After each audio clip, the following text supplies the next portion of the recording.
Shalom. Ada shalom? Ya, terpujilah nama Tuhan kita Yesus Kristus yang memanggil, memilih kita untuk menjadi milik kepunyaannya.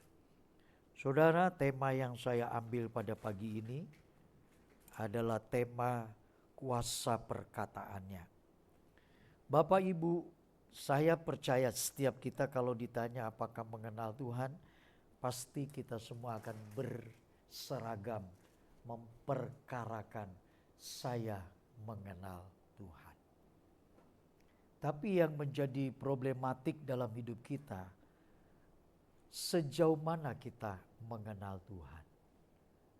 Sebab ke-12 murid pun identik sekali mereka mengenal Tuhan. Mereka menyebut sebagai guru. Mereka menyebut sebagai rabi. Itu sosok yang sangat lekat sekali, dekat sekali. Menggambarkan satu frekuensi yang dekat sekali. Yaitu hubungan relasi antara guru dan murid itu sangat dekat sekali. Ya. Maka dari itu, tema yang saya ambil berbicara tentang kuasa perkataannya. Saya berharap kita semua mendapat kasih karunia Tuhan dan kita tidak sama ketika datang, kita pulang. Nah, oleh karena itu baiknya kita akan membicarakan ini terlebih dahulu di dalam Injil Lukas pasal 8. Saya mengajak Bapak Ibu untuk lebih mengkonsentrasikan di dalam Injil Lukas pasal 8 ayat 22 sampai dengan ayat yang ke-25. Jika sudah menemukan, LCD juga bisa menayangkan sehingga Bapak Ibu bisa melihat dan membaca dengan saya secara silih berganti. Firman Allah berkata, saya membaca ayat 22, nanti Bapak Ibu 23 dan 25 kita baca bersama. Angin ribut diredakan, itu tema Alkitab kita. Pada suatu hari, Yesus naik ke dalam perahu bersama-sama dengan murid-muridnya. Dan ia berkata kepada mereka, marilah kita bertolak ke seberang danau. Lalu bertolaklah mereka. Ayat 23. Dan ketika mereka sedang berlayar, Yesus tertidur. Sekonyong-konyong turunlah taufan ke danau, sehingga perahu itu kemasukan air dan mereka berada dalam bahaya. Maka datanglah murid-muridnya membangunkan dia. Katanya, Guru, Guru, kita binasa. Ia pun bangun, lalu menghardik angin dan air yang mengamuk itu. Dan angin dan air itu pun reda. Dan danau itu pun menjadi teduh. 25 sama-sama. Lalu katanya kepada, di manakah kepercayaanmu? Maka takutlah mereka. Lalu berkata seorang kepada yang lain, Siapakah orang? Sehingga dan air dan mereka pun kepadanya. Saudara, saya percaya tema ini kerinduan kita bersama. Supaya perkataan Tuhan itu mengubah kita. Peristiwa Danau Galilea bukan satu fenomena bicara air bahkan tofan yang sangat ganas. Tetapi ada fenomena yang lebih dalam lagi ketika Tuhan memiliki satu rencana di dalam kehidupan murid-muridnya ini. Sehingga peristiwa Danau Galilea ini tidak sekedar fenomena alam. Sebelum lebih lanjut, beberapa minggu lalu kita dikagetkan oleh berita bagaimana goncangan daripada gempa bumi yang melanda Myanmar dan Thailand. Di sana ada ketakutan besar. Di sana orang tidak peduli lagi punya harta banyaknya bagaimana. Di sana mereka tidak bisa mempertahankan yang bentuk rumahnya, apartemennya, bahkan segala mobilnya yang mewah. Mereka tidak lagi peduli. Mereka bergegas lari secepat mungkin agar mereka terhindar dari runtuhan tembok-tembok atau dinding-dinding yang tebal dan bisa mengambil nyawa siapapun. Itu fenomena alam yang tidak terkendalikan, tidak terprediksi. Walaupun kita punya lembaga BMKG, lembaga resmi, saya percaya Myanmar maupun Thailand punya hal-hal yang demikian. Apalagi negara Jepang, yang setiap saat diguncang oleh fenomena alam ini. Tidak ada yang kekal, tidak ada yang bisa kita andalkan sementara kita tinggal di dalam dunia ini. Saya sekelumit mengambil itu supaya saudara bisa masuk apa yang kita sedang ingin bahas, yaitu kuasa perkataannya. Itulah yang menandakan fenomena alam bisa saja terjadi kapanpun kepada siapapun. Karena dia dikendalikan oleh Sang Pencipta alam ini. Nah, berangkat dari sinilah kita belajar bagaimana kita memahami apa yang menjadi fenomena Tuhan dalam kehidupan kita. Ketika alam dipakainya untuk menyadarkan, ketika alam dipakainya untuk membawa kita memiliki satu keinginan mengerti siapa pencipta kita ini. Bapak, Ibu, saudara yang sekasih di dalam Tuhan. Peristiwa danau itu begitu tiba-tiba saja. Bukan ada satu peristiwa yang terencanakan. Ketika Yesus mengajak murid-muridnya dan firman Allah mengatakan mereka juga mengajak Yesus bersama dalam satu perahu ini.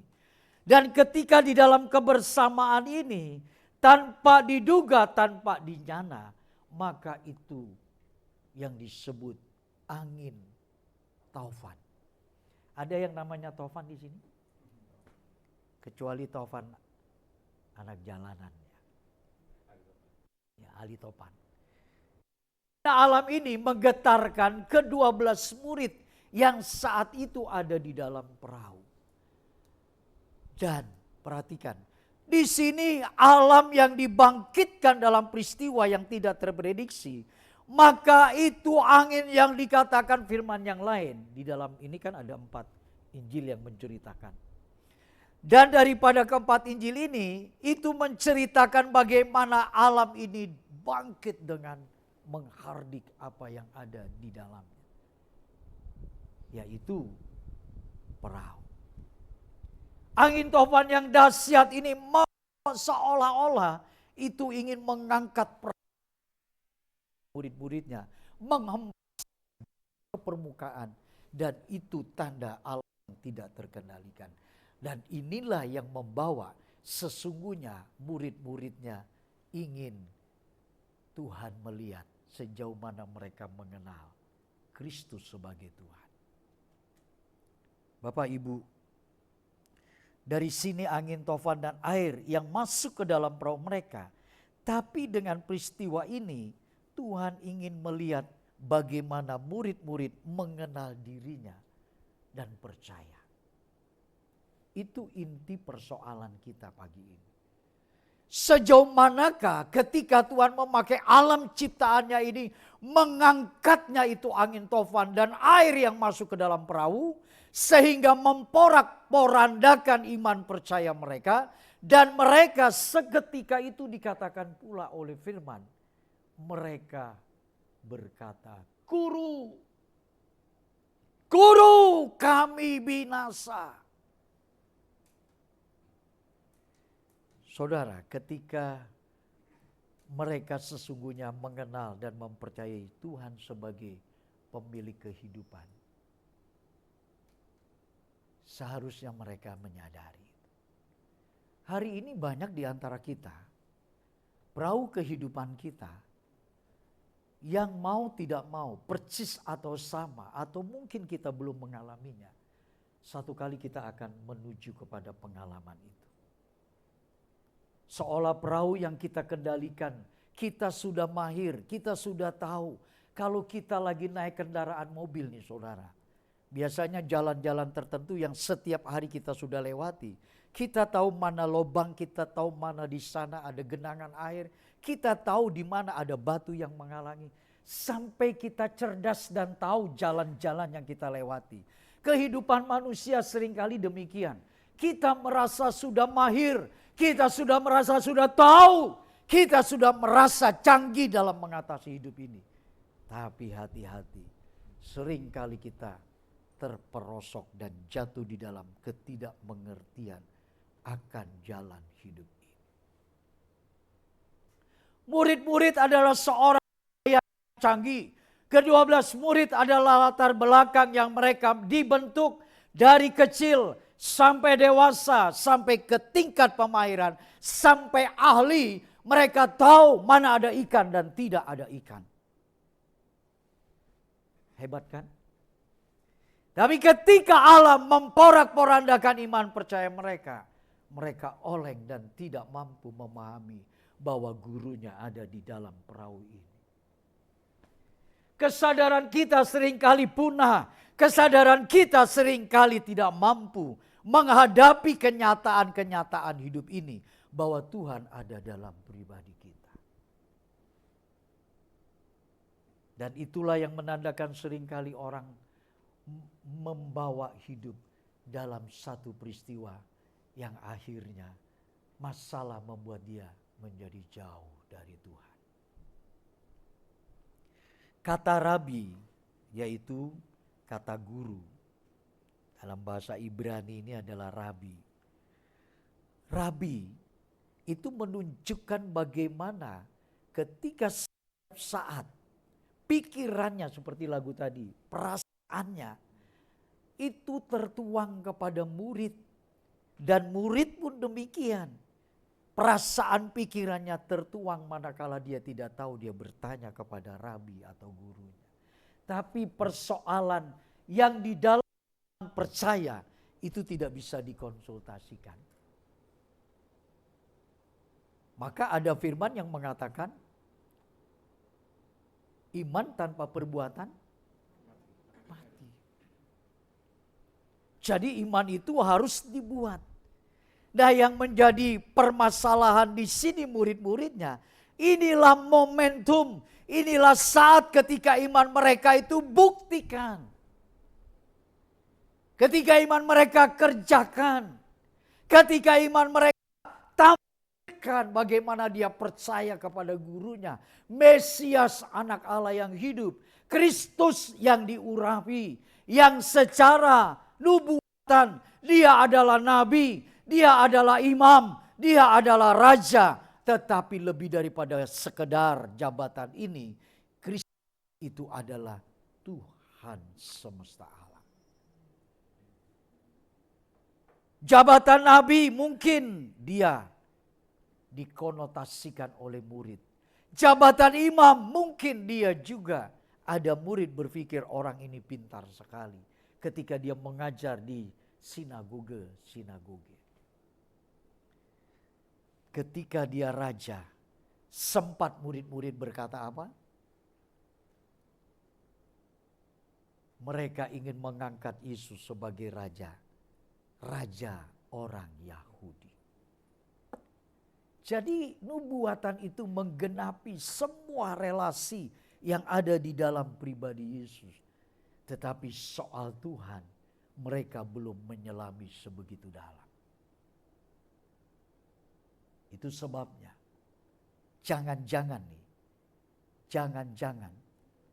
kita pun yang ada di sini, termasuk saya, kita belum menyelami Tuhan terlalu dalam. Terlalu dalam.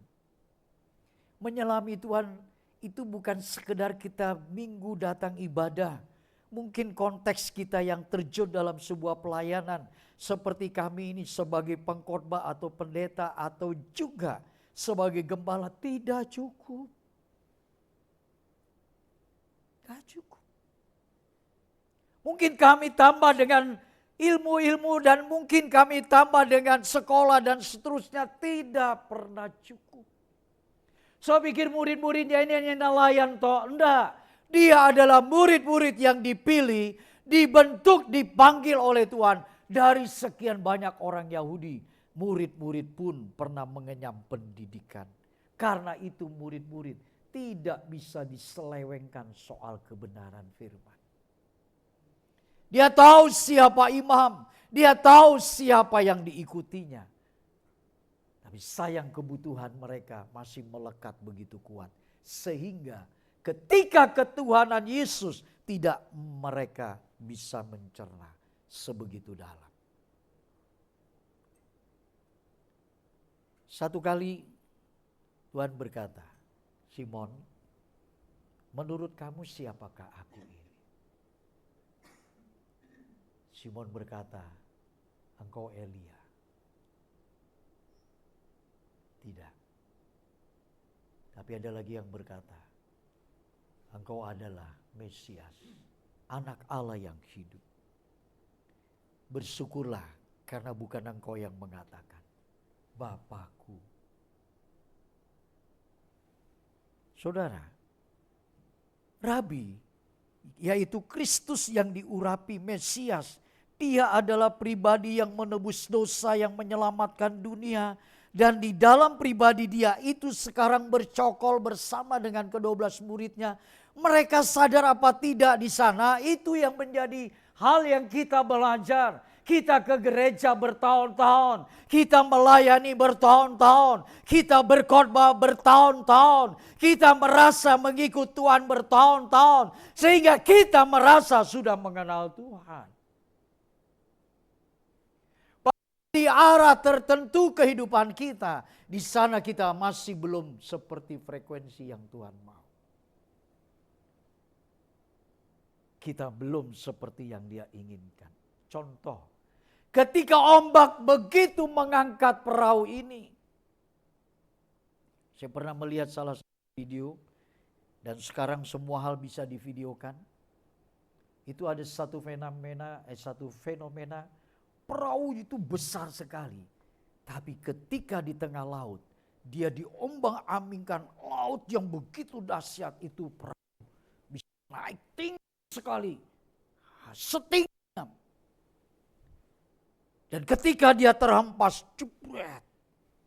Nah, jebret ini gak tahu bahasa apa. Itu alam yang begitu dikuasai Tuhan. Dan ketika perahu ini pun yang sama di Galilea diangkat tinggi sekali. Setinggi gunung diangkat perahu ini. Bagaimana mungkin mereka tidak takut?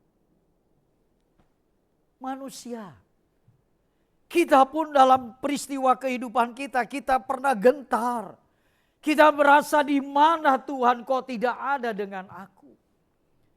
Di mana Kristus yang katanya menyertaiku. Di mana Allah yang katanya menolong tepat pada waktunya. Tapi seolah kita berjalan sendiri di dalam mengarungi perahu hidup kita. Pernahkah kita ada di sana? Kita bertanya, Tuhan tolonglah aku. Tuhan peganglah tanganku.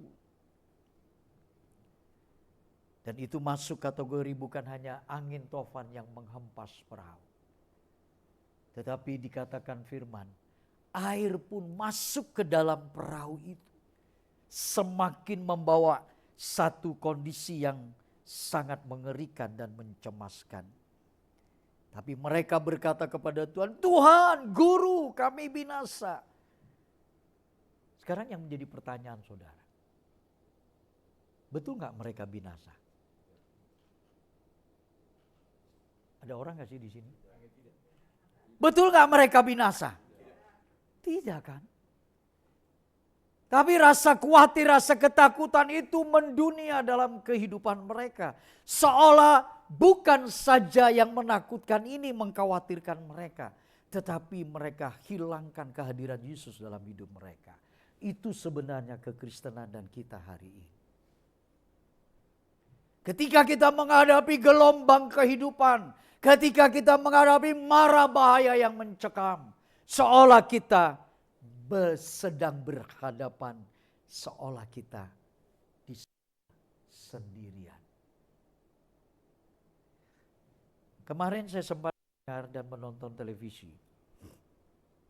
Saya suka sekali dengan berita-berita sebagai salah satu sisipan-sisipan untuk mengingat bahwa kehidupan ini perlu menyandarkan Tuhan.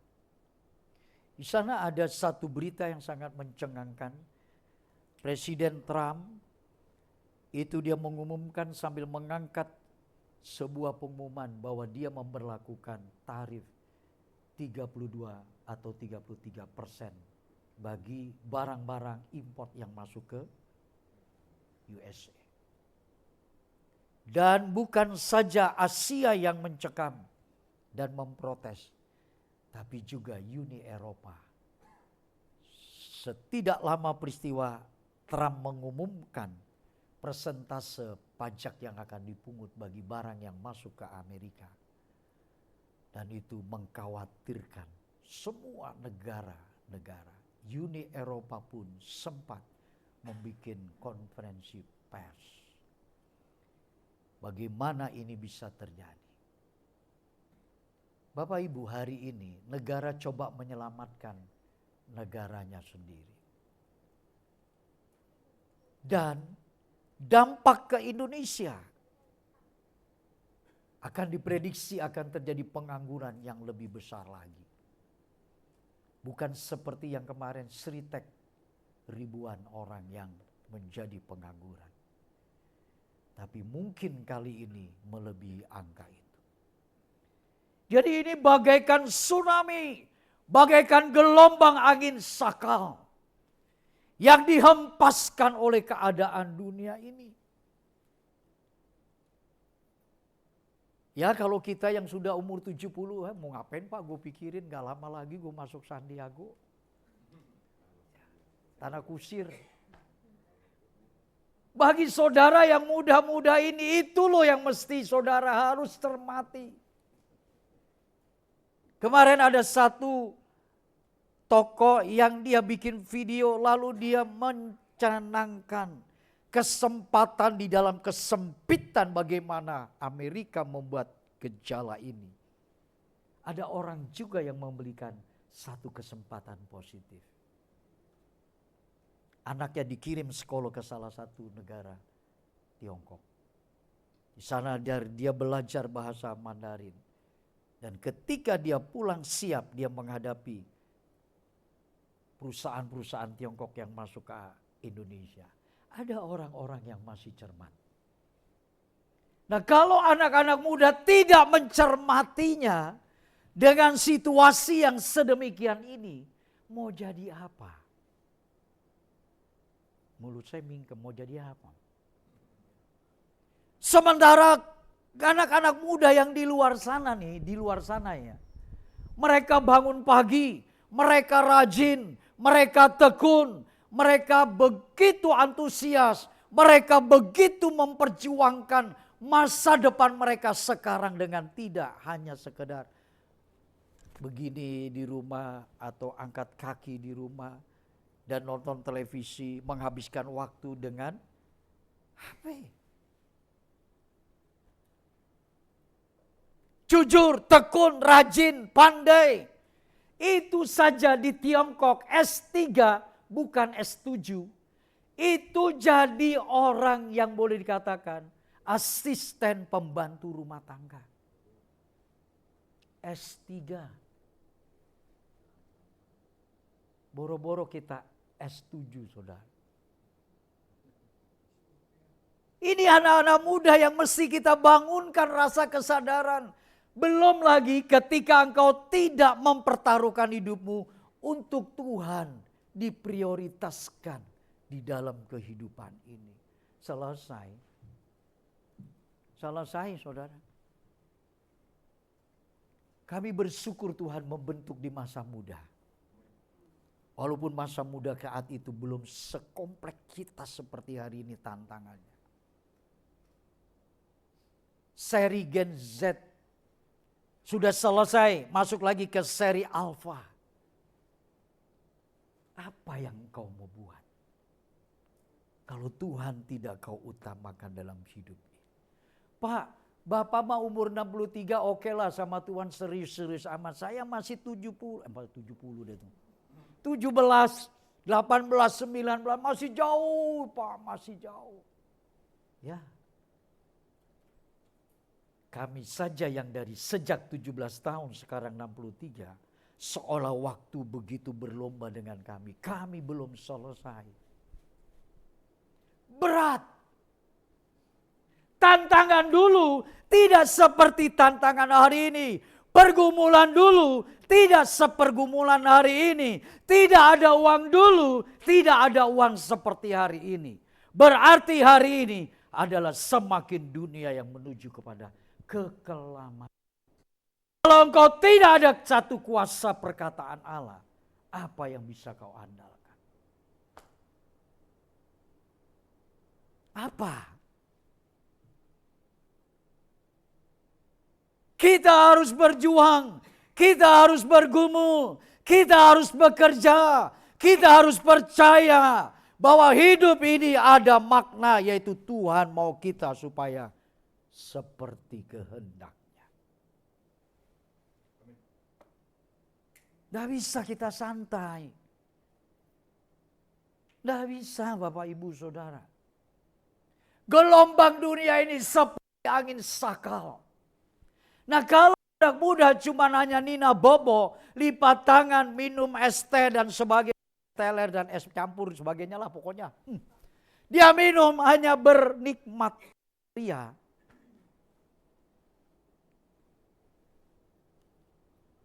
Gak ngerti harus bicara apa. Pak, Bapak lagi kepahitannya sama anak muda. Enggak kepahitan. Tapi satu kali kau akan pertaruhkan. Betul tidak yang saya bicarakan? Betul enggak? Kami tahun 62 lahir dari keluarga miskin dan sangat miskin. Mau beli sepatu saja tidak mampu. Bagaimana berjuang? Bagaimana supaya eksis? Jangan sampai kita tidak punya harga diri. Sampai orang tua berkata, jangan sampai engkau tidak jujur. Karena itu nama baik mesti dipertaruhkan. Dari sana terus bergumul di usia 19 dan seterusnya. Lebih banyak makan daripada makan. Tapi Tuhan terus membentuk. Yang saya mengkhawatirkan anak-anak muda hari ini. Kalau tidak baja, kalau tidak sekuat, bukan Gatot Kaca. Tapi sekuat seperti yang Tuhan mau inginkan. Mentalnya, keteguhan hatinya. Di sini Teguh baru datang, kemarin tidak datang Teguh. Karena istrinya melahirkan. Selamat ya Pak Teguh. Teguh, kuat. Hempasan yang akan kita hadapi. Seolah silakan engkau terjang hidupku. Karena aku punya Tuhan. Silakan. Karena aku punya Kristus. Aku tidak pernah gentar dan takut hidup ini. Ku percaya perkataannya, iya dan amin.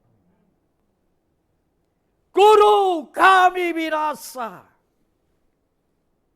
Jikalau mereka sadar ada gurunya di sana.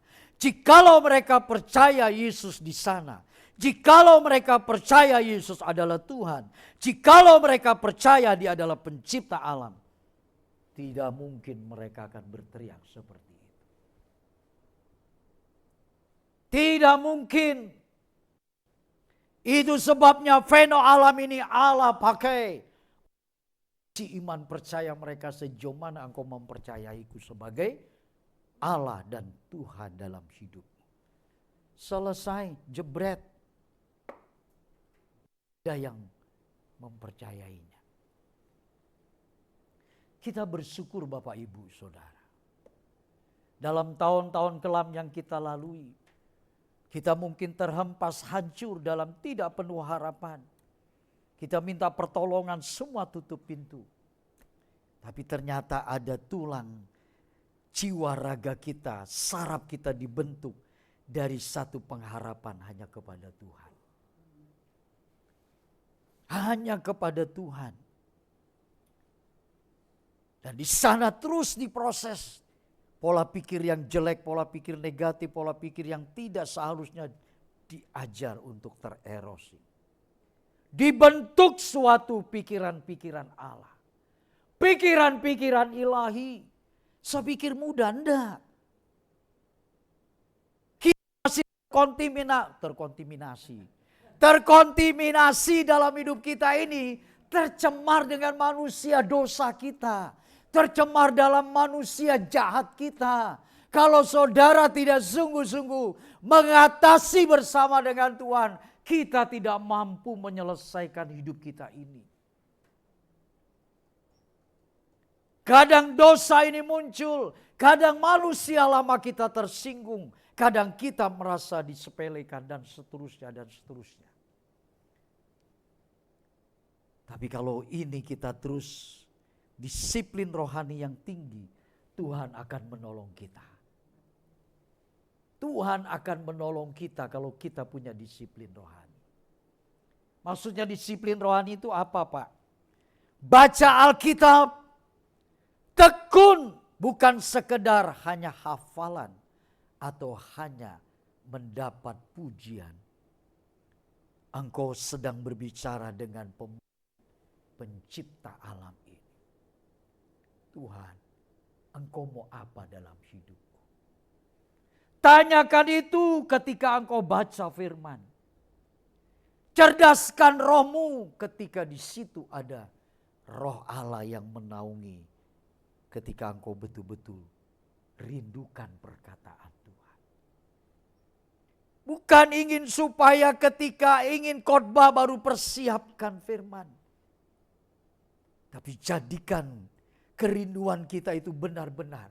Seperti kalau saudara dulu kan punya pacar nih kalau yang sudah menikah. Kecuali yang belum.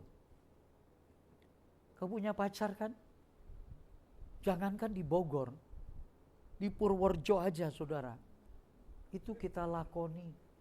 Kita jalani. Sekalipun kita gak makan. Uang ini kita bisa makan sama-sama pacar kita nanti ketika ketemu di Purworejo. Coba. Kita sampai bisa simpan itu uang kita gak jajan sementara tukang jajanan. Tahu goreng, tempe goreng. Belum lagi minuman segala macam. Waduh kita punya ini turun naik saudara. Tapi karena kita mau dengan pacar kita sampai di Purworejo. Kita makan bersama. Itu karena cinta kerinduan kita bisa loh. Kenapa itu bisa kita sama Tuhan gak bisa?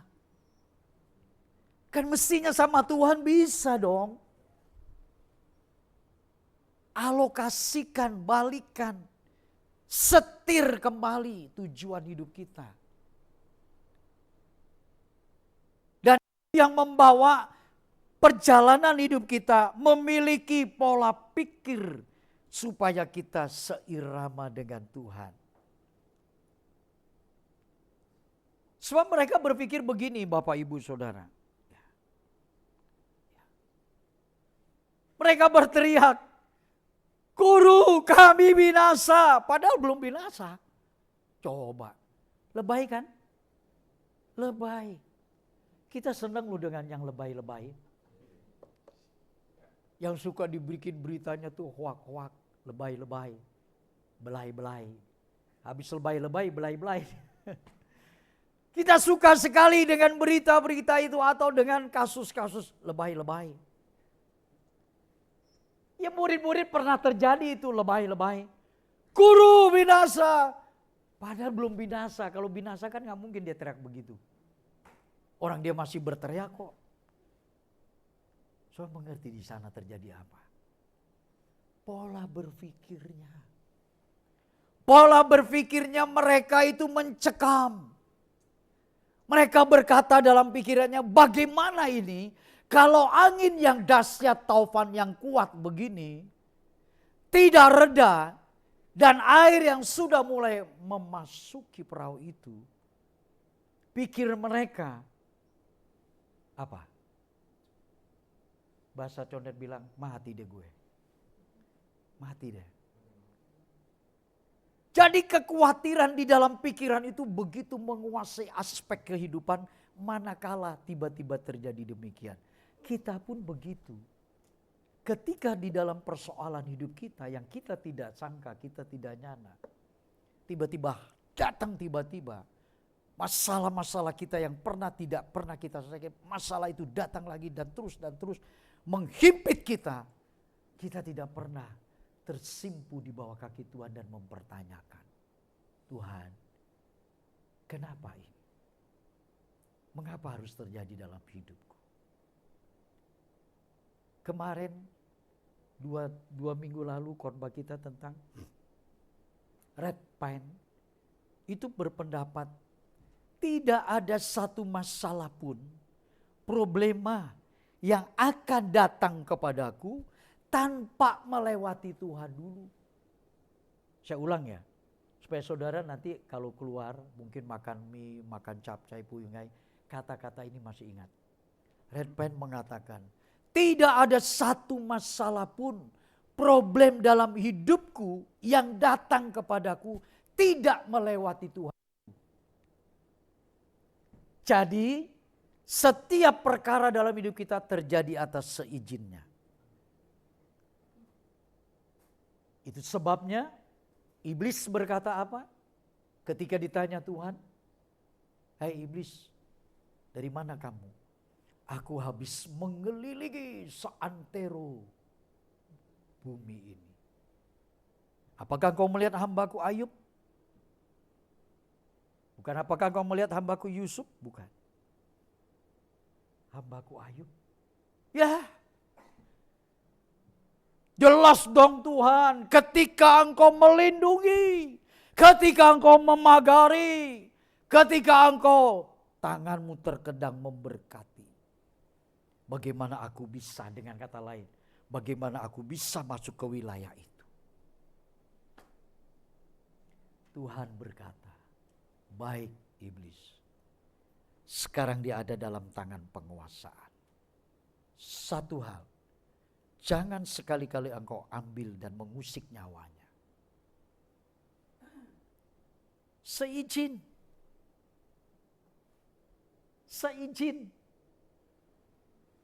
Kurang jelas? Seizin. Sekali lagi agar 4 kali lebih kuat. Seizin Tuhan. Jadi dalam hidup kita apapun yang kita alami, kecil, sedang, besar, konotasinya adalah seizin. Seizin. Seizin. Saya ulang-ulang, seizin. Supaya saudara terpulang lewat eskalator, seizin. Naik. Seizin Tuhan. Jadi tidak ada dalam hidup kita yang terjadi tanpa seizinnya. Kita dilindungi. Skrip Tuhan begitu sempurna. Itu yang membuat seringkali kita tidak tahan. Terlalu baik. Terlalu baik Tuhan itu mengatur hidup kita. Kita enggak kuat. Jangan kita sedang memperkarakan berapa banyak yang saya beri. Berapa kuat yang saya lakukan. Berapa setia yang ku telah lakukan. Berapa yang aku sudah ingin khotbahkan Tuhan. Nah, semakin kita menyadari hidup ini, semakin kita betapa tidak ada apa-apanya. Itulah sebabnya pola pikirnya dari murid ini yang ternyata belum diubah. Sekalipun mereka dekat dengan Tuhan. Ketika mereka mungkin saat itu nanti kalau air masuk, nanti kalau angin yang tidak berhenti, bagaimana ini? Tuhan, aku gak kuat. Dan lebih lanjut mereka berkata, nanti kalau aku mati, siapa anakku dan istriku serta orang tuaku? Siapa Tuhan? Kita kan sering berdramatisir Bapak Ibu. Coba deh kita lebih banyak realitas nyata lalu mengandalkan Tuhan. Atau dramatisir itu. Saking begininya sering sekeseleo saya. Kita ingin mendramatisir. Hidup ini kita suka bikin dramatisir. Yang gak terjadi realitas nyata kita bikin supaya gimana ntar. Ntar aku mati nih, kalau aku mati gak ada istri anakku siapa yang... So ingat peristiwa khotbah kemarin? Saudara-saudara Yusuf? Apa dia bilang kepada orang utusannya? Kamu bilang kepada Yusuf ya, supaya kami ini jangan dibalas kejahatan yang telah kami lakukan. Nanti bagaimana anak istriku, keluargaku dan orang tuaku. Tanpa mereka meminta pun Yusuf berkata, tenang. Jangan kamu takut Ruben. Di sini kebetulan ada Pak Ruben juga. Jangan kamu takut. Kamu, istrimu, anak-anakmu, aku yang pelihara. Itu sebabnya Tuhan memakai Yusuf. Jadi kalau tanpa seizin Tuhan tidak ada apapun Bapak Ibu, tidak ada apapun yang kita akan alami. Kenapa kita khawatir? Kenapa kita takut? Why, ada apa? Itu something dalam hidup kita, ada sesuatu pertanyaan besar. Kalau engkau bertahun-tahun percaya Yesus, kalau engkau bertahun-tahun kenal Yesus, kalau engkau bertahun-tahun mengalaminya, tidak ada pertanyaan dalam hidup kita yang kita tidak lewati masa-masa kelam hidup. Terlalu besar rencana Tuhan yang tak terpahami. Mereka takut bukan hanya realitas kenyataan, tapi akibat-akibat ketika kenyataan itu datang, itu ternyata mengerikan menurut hasil daripada pikiran mereka sendiri. Kan begitu juga dengan kita. Dulu ya, ketika satu masa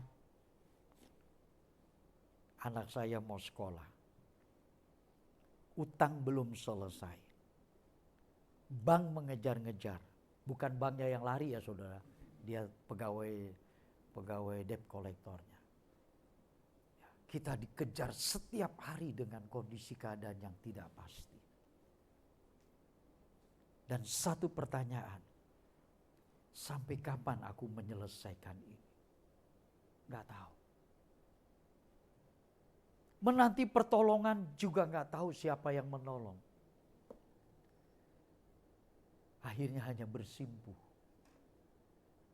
Menunggu. Kapan dia menyelesaikan semua persoalanku.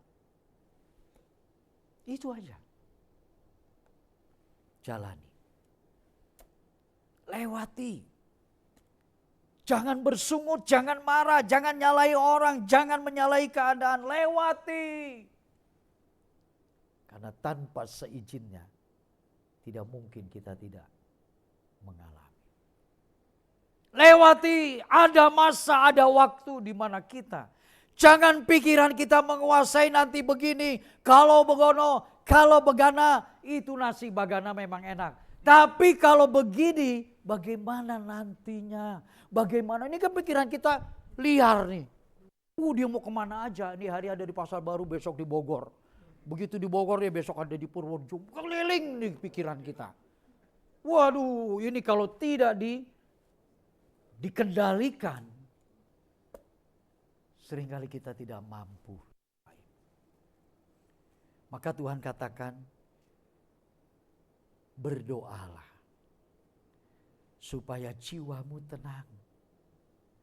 Belajarlah kepadaku karena aku ini lemah lembut dan rendah hati. Toh, kan? Semua rumusan hidup tuh ada di sini Bapak Ibu. Saudara mau rendah hati belajar sama Tuhan. Saudara mau apa lagi? Ayo, buka dong ini. Buka ini, jangan buka yang satunya tuh, handphone. Buka ini. Saya bukan pesimis sama saudara pakai handphone. Nah, itu penting bagi kita. Penting ya itu.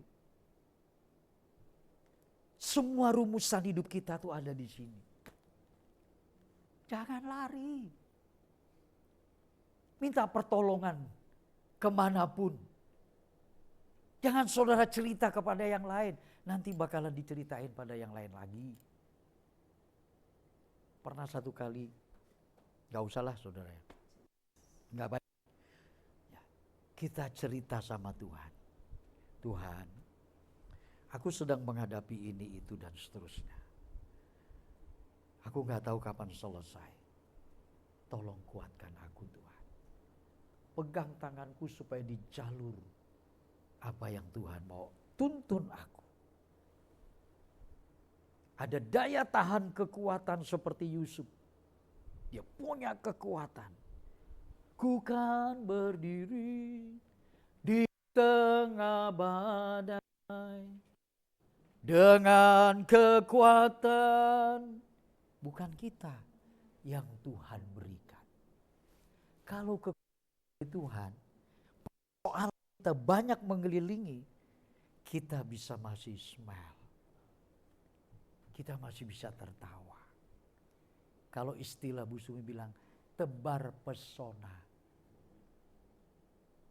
Yang orang gak kenal, pagi Pak, pagi Bu. Ketika kita berjumpa dengan orang, katakanlah office boy, pagi Pak, pagi. Jangan pagi Pak, pagi. Pagi, kan. Pagi Bu, pagi. Pagi Pak, pagi. Saya face muka ini suka bilang begini dalam diri. Ini konteksnya beda ya, keluar sedikit ya. Tuhan, muka saya ini sebenarnya muka yang orang suka gak sih gitu? Atau enggak? Tuhan tolong aku berikan muka yang bisa orang suka. Ini nggak boleh dijadikan kebenaran ya saudara. Ini kita cuma hanya simulit aja. Kita balik aja lagi ke laptop, sebentar kita akhiri. Padahal Yesus ada dalam perahu. Dan di dalam perahu itu ada Yesus, saya ulang. Tidak mungkin tenggelam. Ayo kita pasti sama-sama percayakan di dalam perahu itu ada Yesus, tidak mungkin tenggelam. Benar gak? Iya. Kita bodoh-bodohan dulu ya sedikit ya. Di dalam perahu itu ada Yesus. Sekarang murid-muridnya tahu ini Yesus. Ini Rabi, ini Guru, ini Mesias. Ini Kristus, anak Allah yang hidup, kata si Petrus. Masa perahu tenggelam bersama Yesus di dasar yang paling dalam, Yesus mati di situ? Kan gak mungkin. Begitu kita pula. Kan gak mungkin kalau kita udah percaya Yesus sedemikian rupa. Sebab itu mereka tidak berteriak, Tuhan ada badai.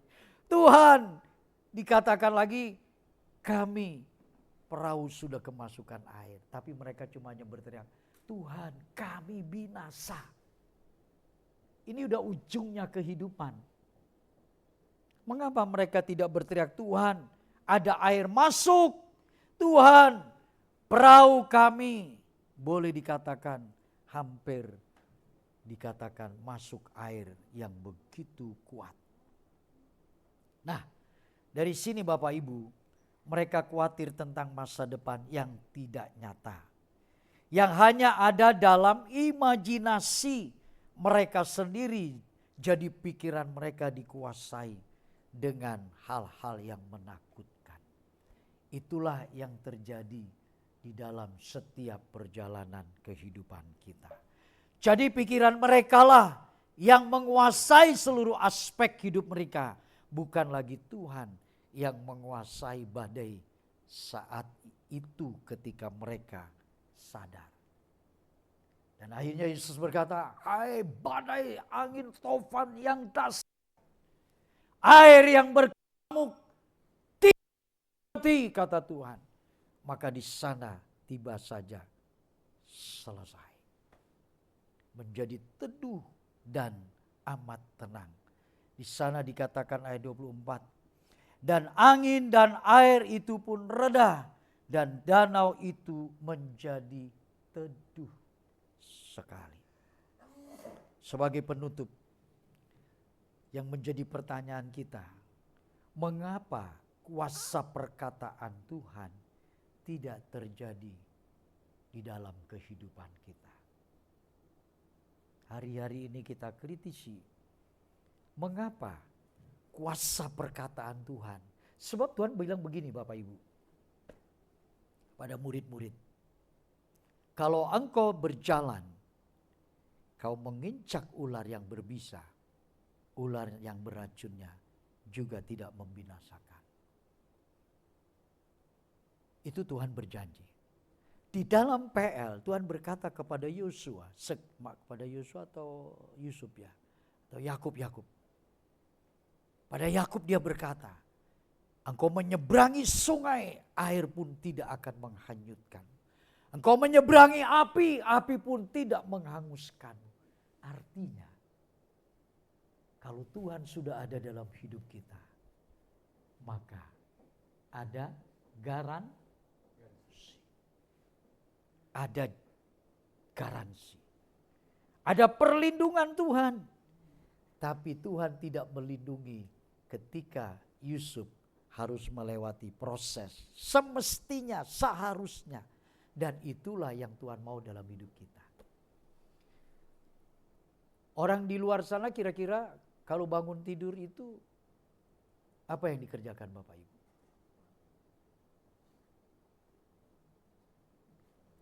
Bergegas untuk siap-siapkan apa yang kira-kira mereka perlukan. Sekalipun di tangan ini baru surat lamaran, belum mendapat pekerjaan. Begitu sampai di pintu, dia berkata kepada satpam, "Pak, saya ingin melamar pekerjaan. Tidak ada lowongan." Dia balik, dia keluar, dicari lagi ada satu pamflet, yang dicari karyawan. Dan dia coba menawarkan diri ke sana. Ditanya oleh satpam, "Apa ijazahmu?" Anggaplah SMA. "Apa yang bisa kau lakukan? Apa kau punya keahlian?" Dan seterusnya. Masuk. Dan di sana masuk lagi manajer dan seterusnya. Satu demi satu.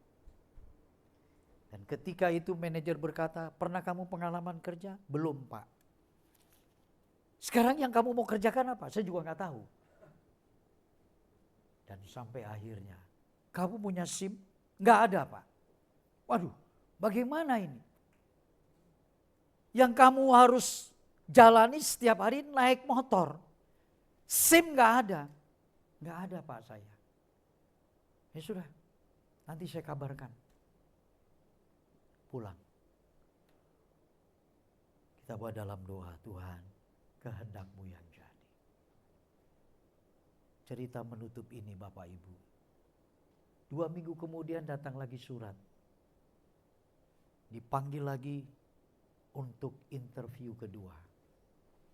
Dan pada interview kedua, "Ya, gimana Andi? Kamu udah bikin SIM?" "Belum, Pak." "Aduh, kamu ini mau kerja atau mau main-main?" "Mau kerja, Pak, bukan mau main-main." "Kalau mau kerja, mestinya kamu udah bikin SIM dong," kata dia gitu. Ini general manajernya.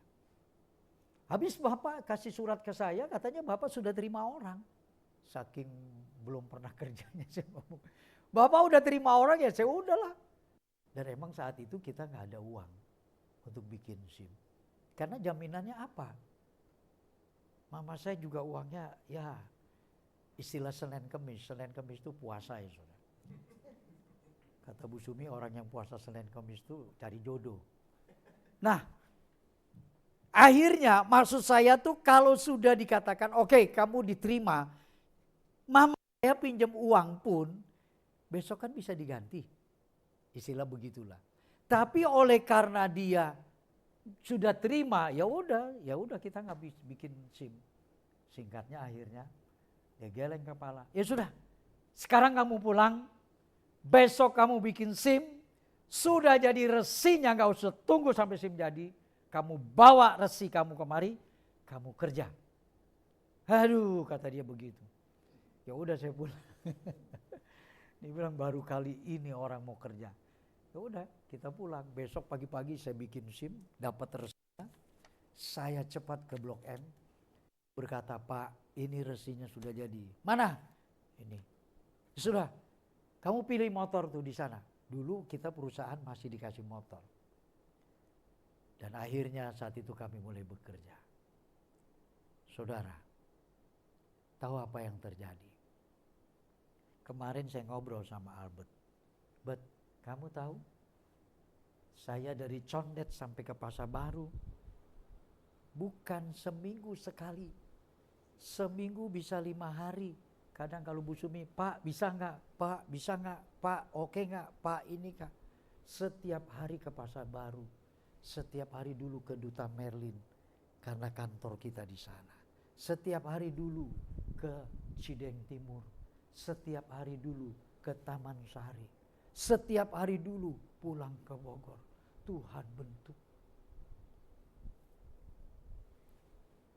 Istri saya atau Bu Sinta pernah ikut. 1 kali, gak mau 2 kali.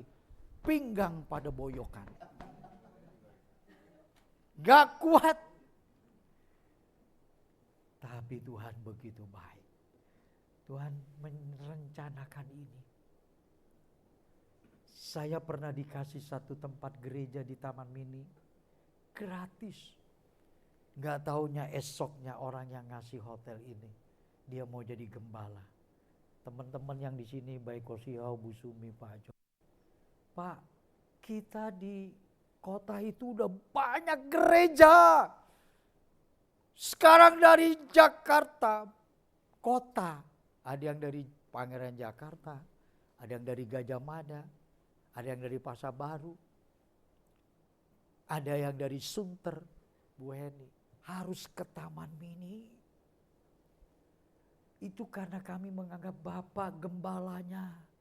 Sekarang kalau bukan Bapak gembalanya, gereja banyak Pak di kota. Udah keluar. Waduh siap. Ya udah kita keluar saudara. Dan memang kerinduan saya.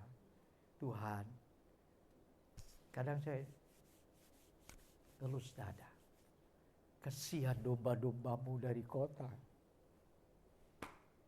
Hujan, gerimis mereka bergumul. Demi untuk mencarimu. Biarkan kami yang kemari Tuhan. Kalau kami yang kemari mungkin cuma istri, mungkin Bu Sinta, mungkin Yuni. Berapa? Dulu mama saya masih pakai kursi roda, kita ajak. Tuhan mendengar dan Tuhan mengadakan. Jadi inti daripada pemberitaan, kuasa perkataannya, dulu, sekarang, selamanya tidak berubah.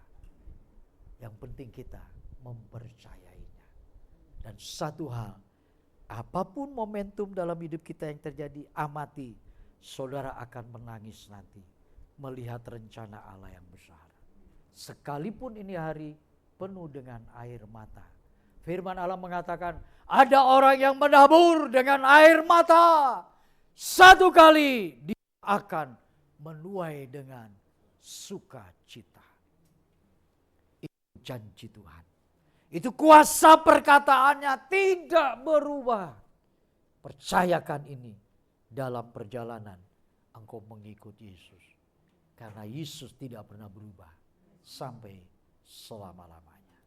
Tuhan Yesus berkati kita. Amin. Mari kita sama-sama lagi berdiri.